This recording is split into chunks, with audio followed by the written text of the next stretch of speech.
أهلا بيكم. النهاردة هنتكلم عن إزاي نتحرك بسهولة في ألمانيا. خلينا نتخيل الموقف ده سوا. لسه واصلين بالسلامة مدينة ألمانية جديدة وحماس لاستكشاف وخدمة. كل حاجة شكلها مختلف ومبهر. بس بيجي السؤال المهم. هنتحرك إزاي؟ ده يمكن أول تحدي بيقابل أي حد في مكان جديد. المدن في ألمانيا ممكن تبان كبيرة ومعقدة، بس الحقيقة إن شبكة مواصلاتهم ممتازة. عشان بقى نعرف نستخدمها صح، محتاجين بس نعرف كام كلمة أساسية. يلا بينا. طيب أول حاجة خالص قبل ما نفكر حتى هنركب إيه لازم نشتري تذكرة. الموضوع ده هناك ما فيهوش أي كلام. أساسي جدا. طب يعني إيه تذكرة بالألماني؟ الكلمة هي دي فاركارت دي فاركارت، وخلوا بالكم من الأداة بتاعتها اللي هي دي. الكلمة دي هي المفتاح بتاعكم عشان تتحركوا في أي حتة. يعني لو واقف على شباك التذاكر وعايز تطلب تذكرة، ممكن ببساطة تقول Ich brauche eine Fahrkarte nach Berlin. معناها أنا محتاج تذكرة لبرلين. بسيطة ومباشرة. تمام. معانا التذكرة في إيدينا. الخطوة الجاية بقى هي إننا نختار هنركب إيه. في ألمانيا في كذا وسيلة مواصلات عامة، وكل واحدة ليها اسمها وليها استخدامها. أول اختيار معانا هو الأوتوبيس، وبالألماني اسمه دير بوس. دير بوس دي سهلة قوي وقريبة جدا من الإنجليزي. الأوتوبيسات دي بتلف جوه المدن في كل مكان تقريبا. وممكن تشوفوا جملة زي دي مكتوبة في أي مكان: Ein Bus fährt durch die Stadt، يعني أتوبيس بيعدي من خلال المدينة.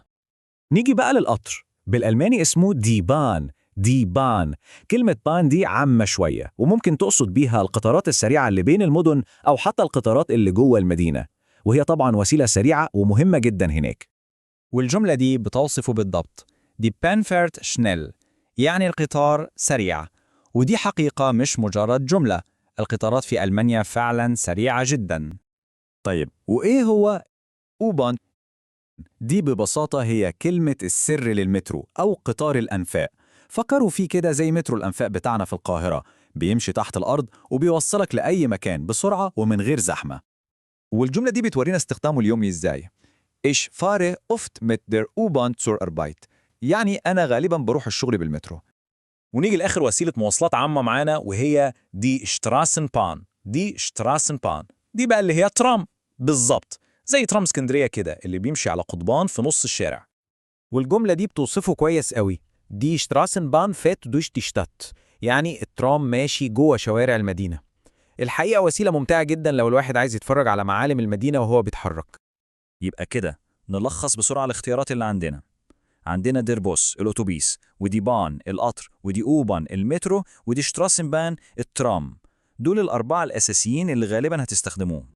طيب افرض إن المواصلات العامة مش هي أنسب حاجة للمشوار ده، هل في حلول تانية؟ أكيد طبعا. أول حل هو التاكسي، واسمه بالألماني داس تاكسي. داس تاكسي يعني تقريبا نفس الكلمة. طبعا بيكون أغلى شوية من المواصلات العامة، بس أكيد بيدي خصوصية وراحة أكبر. والحل الأخير والأبسط خالص هو المشي. الفعل اللي بيستخدموه هنا هو لوفن. لوفن، بس خدوا بالكم من نقطة مهمة جدا، ده فعل مش اسم الوسيلة مواصلات زي اللي فاتوا.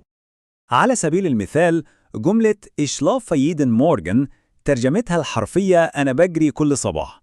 بس المهم قوي نعرف إن الألمان بيستخدموا فعل اللوفن كتير جدا بمعنى يمشي.